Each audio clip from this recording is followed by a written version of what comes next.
pouvez vous asseoir. Maintenant, c'est un petit bout d'enseignement à partir de la parole de Dieu que vous venez d'avoir. Hein. Puis vous voyez, je vous ai quasiment expliqué un petit peu à travers la lecture le sens pour bien comprendre. Hein. Jésus dit qu'il est le vigneron, puis nous autres, on est les sarments. C'est important qu'on soit connectés. Hein. Quand on va avoir le câble, il faut être connecté sur le câble si on veut que la télévision marche. Hein. Puis nous autres aussi, dans notre vie chrétienne, il faut être connecté sur quelqu'un, sur Jésus. Tu vois, Madeleine? C'est pour ça qu'il nous parle à tout bout de champ. Vous voyez, il y a une façon assez naturelle d'être connecté à lui. Hein. Ce que vous faites ce matin, vous venez dans l'Eucharistie, vous venez écouter la parole, vous venez vous connecter sur lui. Tu vois, hein? C'est une façon, à un moment donné. Évidemment, ce n'est pas l'unique, hein, parce que même au cours de la semaine, par votre charité, le prochain qui vous entoure ou autre, votre façon de vivre avec les autres, bien, je pense que ça aussi, c'est important parce que Jésus nous a dit « Aimez le bon Dieu, aimez mon Père, mais aimez-vous les uns les autres aussi. Hein? » Donc, vous voyez, quand on est là-dedans, on est pas mal dans les bons fruits. Écoutez, on est humain, c'est pas toujours des bons fruits, mais en tout cas, on essaie d'en porter le mieux possible. Mais vous voyez, il y a bien d'autres moyens aussi d'être connecté sur Jésus. Hein, s'il y avait juste la messe, imaginez, il n'y aurait pas grand monde de connecté sur Jésus à un moment donné. Hein? Bien, ça pourrait être dans le cœur. Bien, déjà dans le cœur, tu as du monde qui sont connectés dans le cœur, dans leur prière, je dirais aussi personnelle. Hein? Puis, le Seigneur n'est pas limité à quelques moyens d'être connecté sur lui. Hein. Il y a 1001 moyens. Il n'y a pas juste nous autres. Il y a bien d'autres mondes, puis il y a bien d'autres moyens d'être connecté avec lui. Un peu comme une branche sur le tronc. Tu vois, hein? Puis vous voyez, je veux simplement vous parler. Vous voyez, au cours de la semaine, qui n'a pas entendu parler du Népal? Ce pays qui a subi le tremblement de terre. Affreux. La capitale, puis des centaines de petits villages ont été secoués puis écrasés, tu vois, hein? Et on a vu à un moment donné les pays, des groupes humanitaires, puis des bénévoles, évidemment, aller à l'aide auprès de ces gens-là mal pris. Puis la plupart sont tous écrasés, puis ils ont pas retrouvé encore, tu vois, hein? C'est pour dire, hein? Mais tu as vu le mouvement qui s'est fait un petit peu partout. Moi, je dirais, les gens ont été sensibles. Ils n'ont pas resté, je dirais, indifférents à ça. Vous avez peut-être trouvé ça assez loin, mais il y a quoi de plus proche. Hein? Je lisais dans la tribune cette semaine qu'il y a un infirmier au CHU apprenant la situation du Népal. Il a demandé un congé, mais il fait déjà 3-4 fois qu'il va aider dans différents problèmes qu'il y a sur la planète. Hein?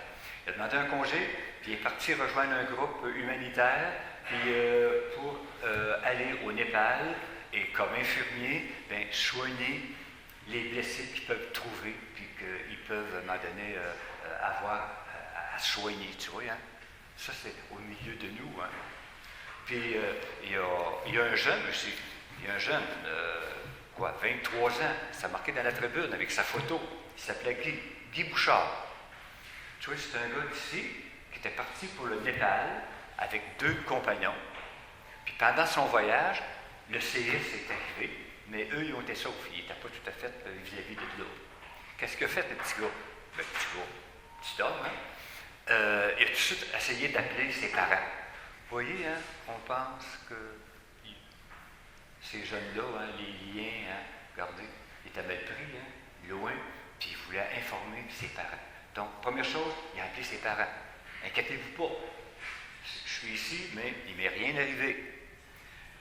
Il aurait pu partir, il n'a pas parti. Il est avec ses 2 chums, ils ont resté là pour aider, pour venir en aide, je dirais, à ces gens-là qui étaient mal pris. Puis il disait, on distribue de l'eau dans les villages, on apporte de la nourriture, puis on apporte aussi des vêtements.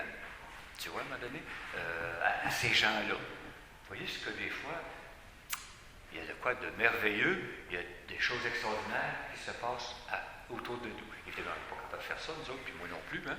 Si j'avais fait ça, je ne serais pas ici pour la messe ce matin. Hein. Je serais parti au Népal.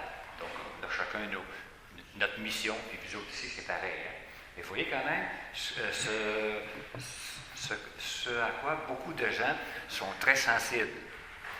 Puis, c'est merveilleux, puis avoir le langage un petit peu des jeunes, je dirais, hein, c'est génial, hein, des gestes semblables qui ont été posés. Puis je pense bien, j'espère que la maman et le papa de ce fameux Guy doivent être contents de leur gars. Hein. C'est vrai qu'il était parti pour le Népal. Des fois, on n'aime pas bien ça, hein, mais regardez ce que ça produit. Tu vois, hein?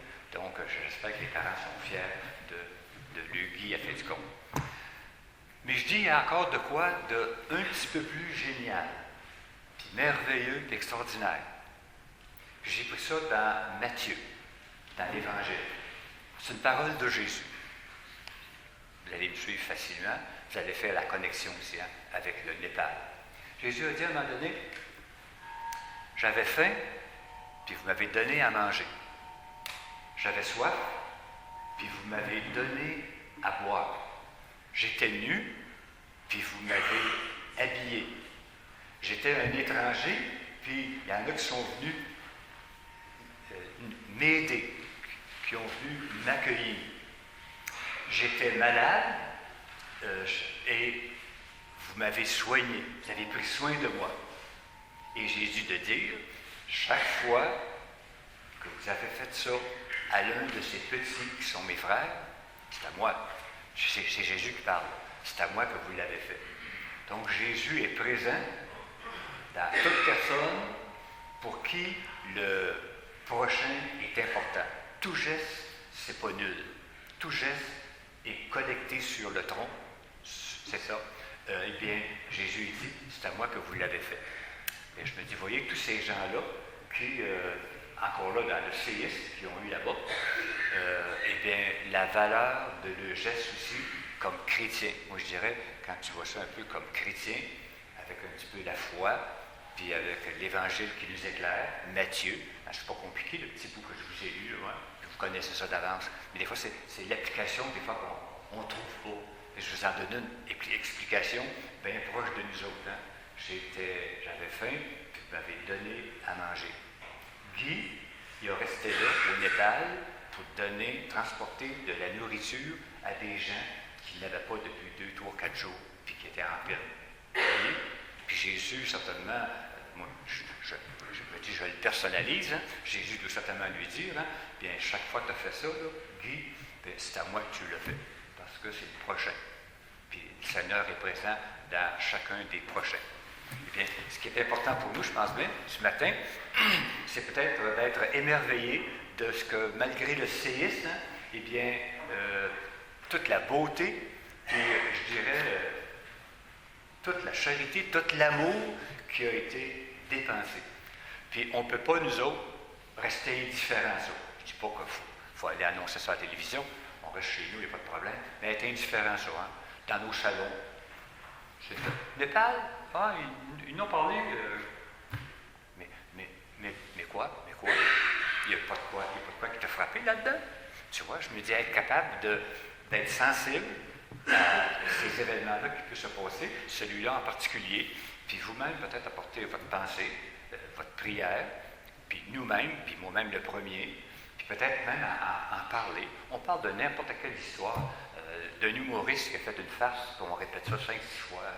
Bon, je me dis, cet événement-là, ça se parle avec du monde, ça va? Puis c'est comme ça, je pense que les gens peuvent de moins en moins être indifférents, puis qu'on peut grandir dans la foi aussi. Chaque fois qu'on fait un petit geste de rien à notre prochain, Jésus dit, c'est à moi que tu le fais. Je vous laisse avec ça ce matin, pour que dans votre cœur aussi, vous puissiez continuer à développer ça, que ça puisse vous rejoindre. Le pape François, il dit, hein, le gros problème qu'il y a dans notre monde aujourd'hui, hein, c'est l'indifférence. Ça ne nous regarde pas. Ça ne se passe pas chez nous. Ce n'est pas de nos affaires. On reste dans notre salon, on continue gras. Puis on a tout ce qu'il nous faut. Puis on achète tout ce qu'on veut, Même, on achète ce qu'on n'a pas besoin. Tu vois, on est dans cette indifférence-là. Le pape, il dit que c'est important que les chrétiens, les catholiques, soient un peu moins indifférents à ce qui se passe et aux autres. Le Seigneur, il me parle à moi. C'est pour ça que je vous en ai parlé un peu ce matin, parce que ça m'a touché, moi. Puis, je vous laisse ça dans votre réflexion. Et c'est la grâce que je vous demande au nom du Seigneur. Amen.